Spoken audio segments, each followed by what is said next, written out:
Today we're going to talk about the willow tree, specifically the white willow is what we're going to look for today. This plant or bark of this tree was the plant that started it all for me. It started me doing my research for my sister, which suffers with migraine headaches and take over-the-counter prescription medicine, everything else, trying to get rid of migraines. Me doing a little research, I figured out that the willow tree had an aspirin, or was a form of aspirin, in its bark, and that it relieved pain, inflammation, it used for diarrhea, everything. Well, anyway, doing research, I tried it, it worked, give it to her, and she had a little bit of success with other pain medicines for her migraine, and this worked wonders for her. So this is the plant in this series that started it all for me, was the willow. So we're going to go out, I'm going to show you the tree, we're going to harvest some, we're going to bring it back to the house, we're going to break it down, and then we are going to dry it. And you can do it one or two ways. You don't have to have the expensive dehydrators to dry most of these herbs and spices that we're doing. You can take and put them on a drying rack or screens from your house or anything, as long as they don't get wet. You leave them in the, up underneath the carport or something like that where the rain stays off of them. It just takes a little longer to dry them that way, but we're going to do them in the dehydrator. That way it's a little bit quicker.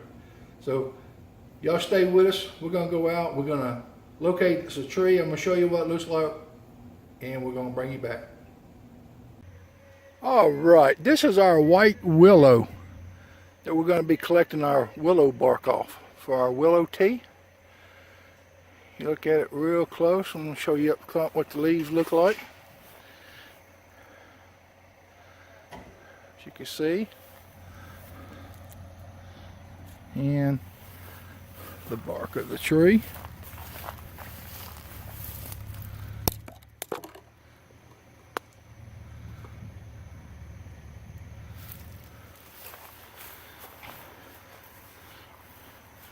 And we're going to be harvesting limbs off of it. One little limb, like that size limb right there. You want the inner and outer bark off of it, and it will last you a very long time, just that little bit of bark.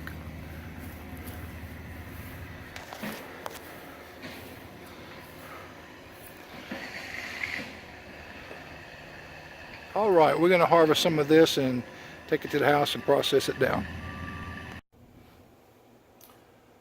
Okay, we've got our white willow tree, and I harvested that limb that I showed you in the video, and it was about 9 foot long, and I cut it up in sections this long, which is about 15 inches long, which slipped down in my pack real nice.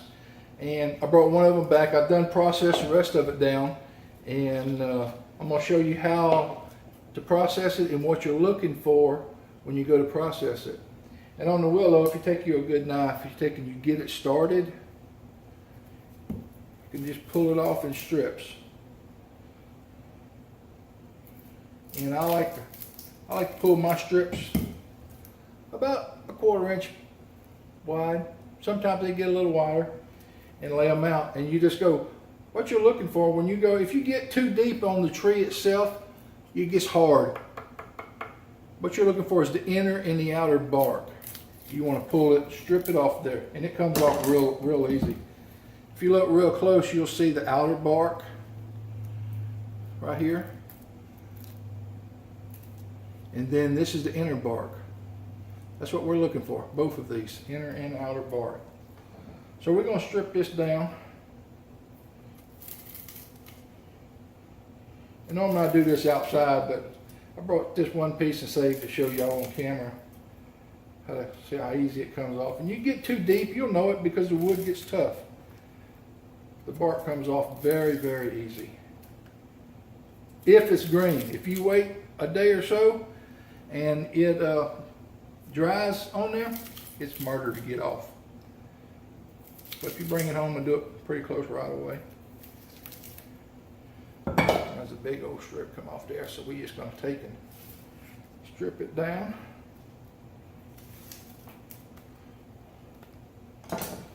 And what I like to do, I'll take them and I'll get me a bundle of them.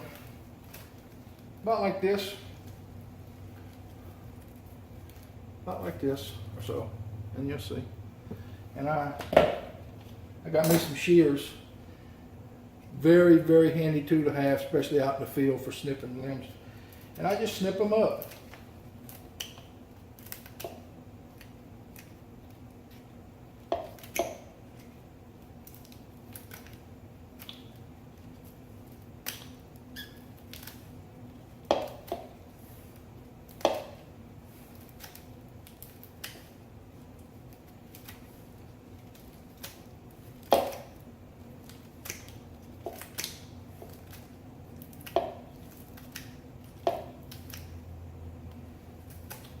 And that's all there is to it. And then we'll just run these chips through our dehydrator. Or, like I say, you can dry them outside. But I'm going to show y'all something. I'm going to show y'all what I carry in my pack when I go to gather stuff in the woods. This is just a small Alice pack, the medium size one. And things I keep in mind, which I keep a Mora, heavy duty. I keep my little shears, very, very handy. Can't say enough about these for clipping. I keep a bag to put stuff in, take the bags. But it's best when you collect, especially leaves and flowers and stuff, you want to put them in a, best thing to do is put a plain paper bag. That way, because if it starts heating and sweating in that bag, it'll start to mildew and rotting on you in a hurry, especially delicate flowers.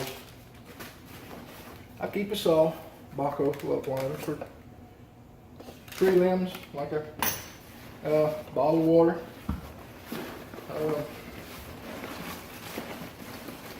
I keep some books, my plant books, and a journal, and scratch paper, and this is the main book I use right here. And I have probably 10 or 12 books. I keep a container in there for that. And just little odds and ends. I keep a way to start a fire just in case, you know. And, I got a pair of gloves in here in case I need them. But basically that's my harvesting bag, I call it, that I keep all my stuff in. And typically this is about what I take out in the field when I go harvest stuff.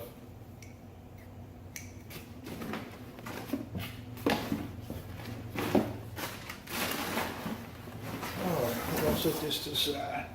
And if you look close over here on the stove, I've got some tea going for the willow bark, and I'm going to show you how I strain it and what it looks like and the color consistency of it. So we going to, I'm going to sit this off and let it cool because it's been boiling about 15 minutes or so, and we're going to let it sit for about 5 minutes off the fire. And I'm going to put all this in the dehydrator, and I'll bring you back when I get ready to pour it up. Okay, our tea is ready, and we're going to pour it up. And what I got here, let me bring you down here where you can see. What I got here is just a coffee maker. It comes from Walmart. It's a glass coffee maker, and it's got a built-in coffee funnel. And I put a paper filter in there because it just seems to work a whole lot better, catching fine stuff. And all I do is I take my tea and I pour it through here.